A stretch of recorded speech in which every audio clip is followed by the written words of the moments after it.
With so many credit cards out there with these pre-approvals, sign-up bonuses, etc., I know it can be frustrating. I was there.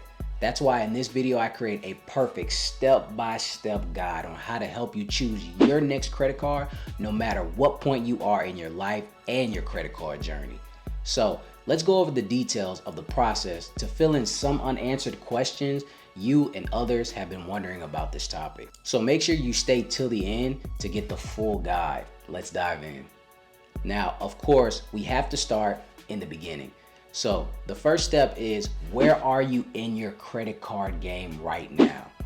The foundation is going to solely rely on this question you ask yourself, because this will dictate what cards you should be adding next. Now, if you're a beginner in this journey, I would focus on getting 1 to 2 no annual fee credit cards, but majority of people, just being honest, won't automatically be able to jump to those high tier or high limit credit cards that you may actually want down the line. So you might want to start off with a secured card in this stage, but this isn't permanent. This is just to get your foot in the door, to get you started off on your credit card journey.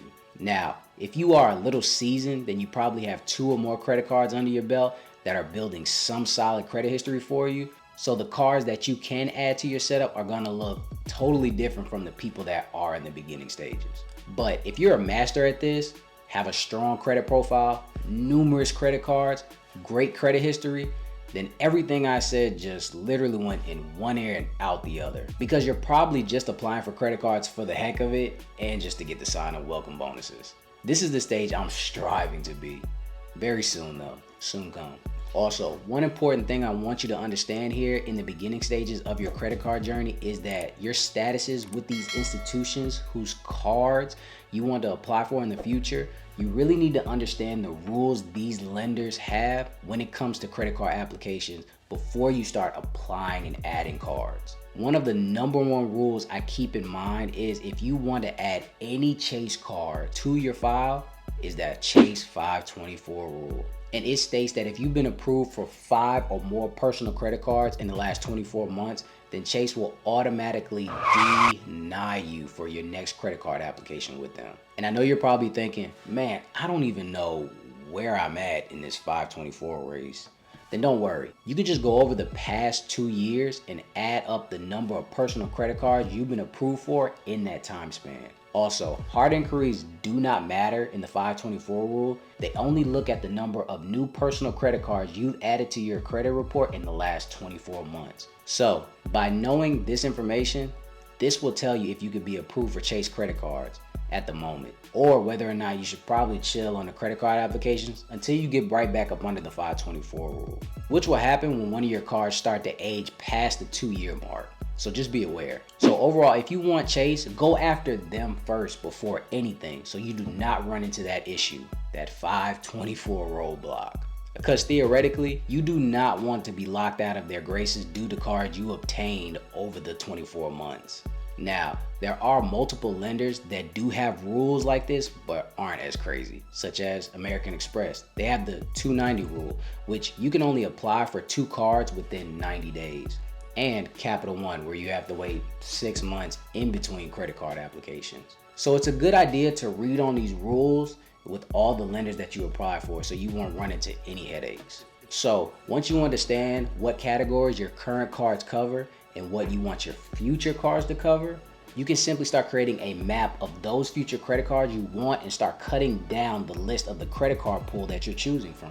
And if you keep using the process I'm giving, I'm pretty sure it will narrow down the list even more to make it even less of a headache and point you in the right direction of what the exact card that you want next. Now, the next question you do need to ask yourself is, which side do I want to lean towards? Is it Team Cashback or are we on Team Travel?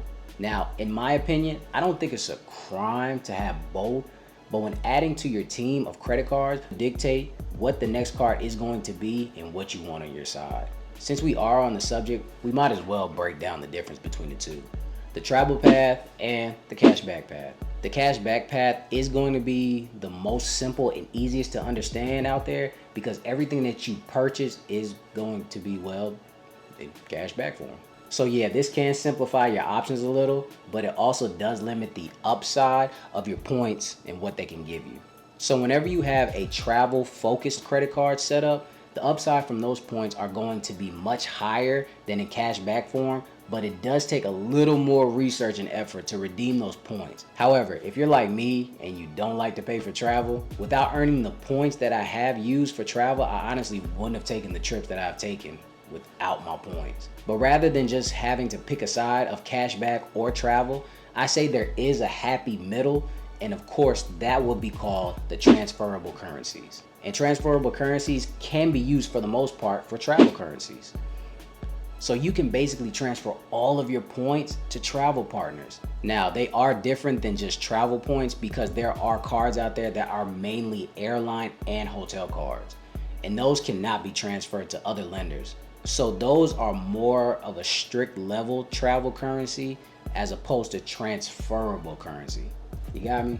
Chase is good when it comes to transferable currencies, which is why I recommend attacking those cards first to avoid that 524 rule we were talking about earlier. So doing this can keep your options open for the future, so you know if you want to be on the side of travel or the side of cash back. Of course, as long as that transferable currency can be redeemed for a good cash back value as well, in my opinion, Chase is up there when it comes to top tier due to being able to redeem in so many different ways. But of course, you do have Amex that earns transferable currencies and membership rewards points. I mean, you can transfer those points out to other travel partners, but if you were able to try to redeem all of those points for cash without one of the top tier cards, you would only be getting around 0.6 cents per point in that cash back, which is, come on guys, it's not good at all. So that's why I stress that all transfer points will not be built the same, and you have to figure out which side you want to be on, i.e. travel or cash back. But like I said earlier, I think a good mix is always a safer route, whether you add a few cash backs, hotels, airlines, or just transferable currencies. Now, just to remember, there is no right or wrong way here. I'm more travel based, and you might be more team cash back, which is totally fine. Just go out there and get what you value the most, okay? Now that we're deeper in the process, you should have been able to narrow down your credit card list for what you want to apply for. But to hit on the exact part you should be applying for next, you should understand what perks and benefits you value the most as well. Are you someone looking for exclusive lounge access, hotel status, car rental status, purchase protection? Then there's going to be certain cards that fit your needs and what you really want. Now, it's good to also keep in account that even though you want these excellent cards with cool benefits, you want to make sure that the other protection comes into play. Even though I'm on the team travel side, I still like to make sure that my experiences come with some type of security, such as purchase protection, insurances on my luggage, and more. So with that being said, the last card I was looking for was a card with lounge access, TSA entry, and travel credits, the Amex Platinum. So on that note, I know I've stated earlier, but I feel like it's the most important thing you need to consider before applying for a credit card, which is what are your future credit card plans? Because that will get you out of the wilderness of confusion and on the right track of where you need to start.